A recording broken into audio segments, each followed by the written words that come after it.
आज कानून व्यवस्था में जीरो टॉलरेंस देख लिया और भ्रष्टाचार का तो पूछो मत।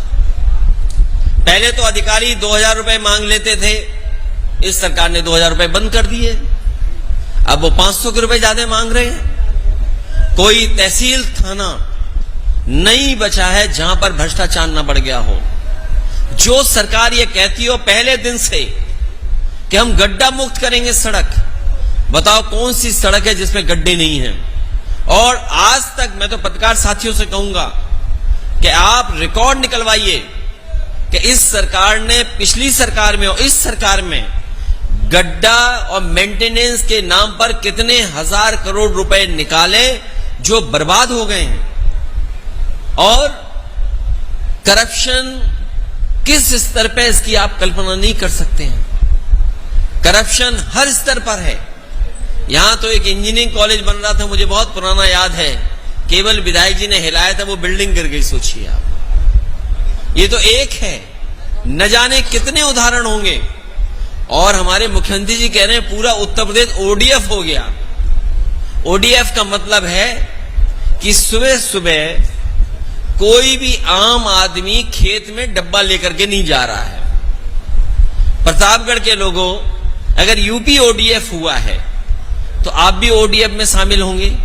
कभी सीटें बचती थी, कभी किसी को जाने नहीं देते थे। आज बताओ कितने शौचालय चल रहे होंगे आपके यहां, बता दो हमें। अगर एक भी शौचालय चल रहा हो। और हमारे समाजवादियों के समर्थक प्रधानों पे जांच के बाद जांच, फिर जांच। लखनऊ में तो बड़े बड़े आयोजन हुए थे, आयोजन हुए कि इन्वेस्टमेंट मीट हुई जिसमें यह बताया गया कि लाखों करोड़ आ रहे हैं। हमें बताओ प्रतापगढ़ के लोगों, वो कहावत मैं नहीं कहूंगा जो मुख्यमंत्री जी ने कहावत प्रतापगढ़ के लिए कही, वो तो मैं कभी नहीं कह सकता। लेकिन अगर एक भी कारखाना इंडस्ट्री लगी हो तो बता दो। समाजवादियों के समय पर जो सब स्टेशन बने थे, मुझे याद है, यहां की राजनीति को मैं समझता हूं। अगर किसी एक बड़े नेता का फीडर अलग है तो दूसरे नेता ने भी यह दावा किया कि उस नेता का अगर फीडर अलग तो हमारा भी फीडर अलग होना चाहिए, हमारे भी पुलिस का सर्कल अलग होना चाहिए। मैंने सबका स्वीकार किया, चाहे मुझे फीडर अलग करना पड़ा, चाहे मुझे सब स्टेशन ज्यादा देने पड़े हों, चाहे इंजीनियरिंग कॉलेज देना पड़ा हो, चाहे सड़क दोबारा बनानी पड़ी हो, पुल देना पड़ा हो। और एक बार तो ऐसा कंपटीशन हो गया कि अगर एक ने ट्रॉमा सेंटर मांगा तो दूसरे ने कहा कि हमारे यहां भी ट्रैफिक तेज एक्सीडेंट होते हैं, तो हमने उनके कहने से भी ट्रॉमा सेंटर दे दिया। तीसरे आए हमारे साथ थे, उन्होंने कहा कि हमें भी ट्रॉमा सेंटर चाहिए, हमने उन्हें भी ट्रॉमा सेंटर दे दिया।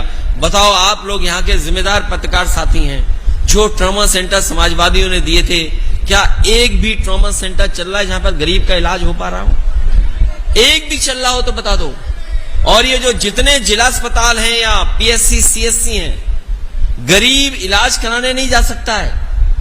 आयुष्मान का सपना दिखा रहे हैं, लेकिन किसी भी गरीब को सरकारी अस्पताल में इलाज नहीं मिल पा रहा है। गरीब के लिए अगर सरकार ने एक भी अस्पताल बनाया हो तो बताओ।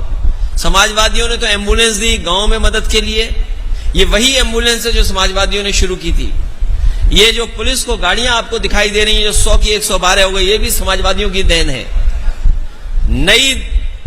नई चीज देखी प्रतापगढ़ में। हालांकि शहर में मुझे एक कोने से दूसरे कोने में बहुत से अपने समाजवादी साथियों के घर जाने का मौका मिला मुझे। ये नई ट्रैफिक व्यवस्था पता नहीं किसके हाथ में दे दी है सरकार ने।